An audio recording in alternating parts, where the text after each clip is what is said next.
Well, first of all, thank you very much. I think it's a big pleasure to be here again. I think I participated already in one of your dialogues at some point in time last year. And as you know, we have now been negotiating the transatlantic trade and investment partnership for almost 1 year now. So we are at a rather important moment of this very ambitious negotiation.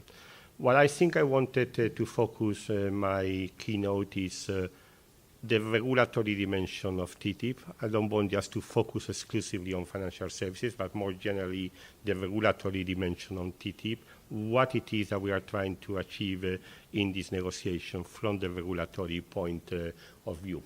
And the first point which I wanted to make, which I think is absolutely critical, is that TTIP is much more than a traditional trade agreement.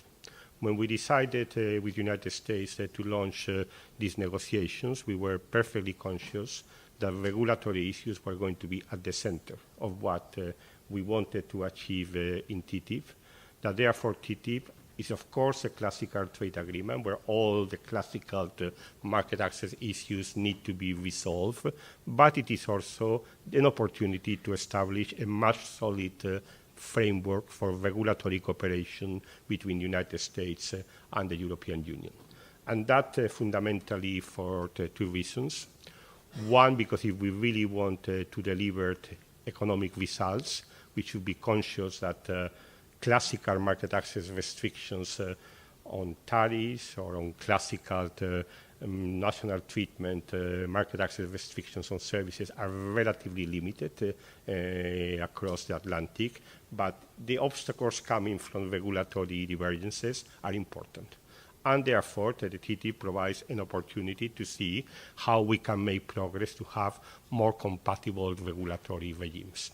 Now, this is, by the way, not only important bilaterally, and this links to the other discussion, it's also important globally, because the more that the European Union and the United States cooperate closely in the regulatory field, the more that we will be able to have an influence in the development of global rules. And this is valid for financial services, but it is valid for many, many areas of international regulation. So I think both sides at the political level were very conscious about this, and that's when we decided to launch this negotiation. We identified that regulatory issues were going to be at the center of what TTIP implies. And by the way, this also means that as we are discussing these issues, it's not just simply being discussed by trade negotiators. The regulators are there on the table, participating in all the regulatory discussions.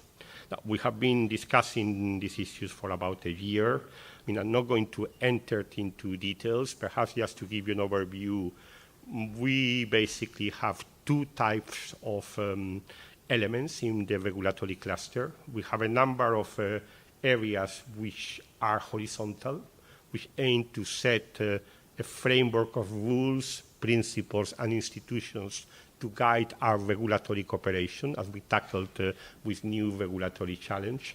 We have a chapter which is called on regulatory coherence, which is supposed to apply across the board to all regulations affecting trade and investment for goods and services. I think services, Pascal, is part of our regulatory coherence,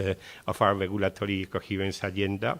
We have a chapter on issues relating to standards, conformity assessment, and a chapter dealing with issues relating to legislation in the sanitary and phytosanitary field. So if you want, these are rules chapters which are intended to define rules, principles, institutions to guide our cooperation as we tackle with new regulatory challenges. By the way, from the point of view of the European Union, there should also be a specific chapter or section, whichever way you want to call it, which deals with setting up a solid framework for regulatory cooperation on financial services. I mean, you know that that's an issue that we don't agree yet with the United States, but certainly we believe that in light of the importance of the sector, it would be justifiable to have a specific chapter which guides regulatory cooperation in the financial services sector. Now, apart from these horizontal rules, we are also exploring in the context of TTIP concrete areas in sectors where we can achieve within TTIP steps towards greater regulatory compatibility. And we are discussing a number of sectors on the basis of ideas that in many cases have been presented jointly by the industry across the Atlantic, and that's a very interesting element of this negotiation, where what we are trying to identify is concretely what it is that can be achieved within the TTIP in terms of greater regulatory compatibility for that specific sector. Knowing, by the way, that we always have been clear that the TTIP should be seen as a living agreement, that the fact that certain issues cannot be done in an initial step does not exclude that they may be done in the future, because we will aim to set an institutional framework that allow us to deepen this regulatory cooperation over time.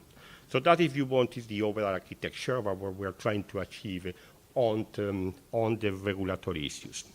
But I wanted perhaps to go a little bit more in detail is on this regulatory coherence chapter, and to indicate to you what, from our point of view, are some of the key principles that we would want to see reflected on the regulatory coherence. And these are principles, by the way, that we think are relevant for all goods and services area. They're also relevant for financial services, although I said, because financial services is very specific, we believe that they should be further developed in a specific financial services regulatory chapter.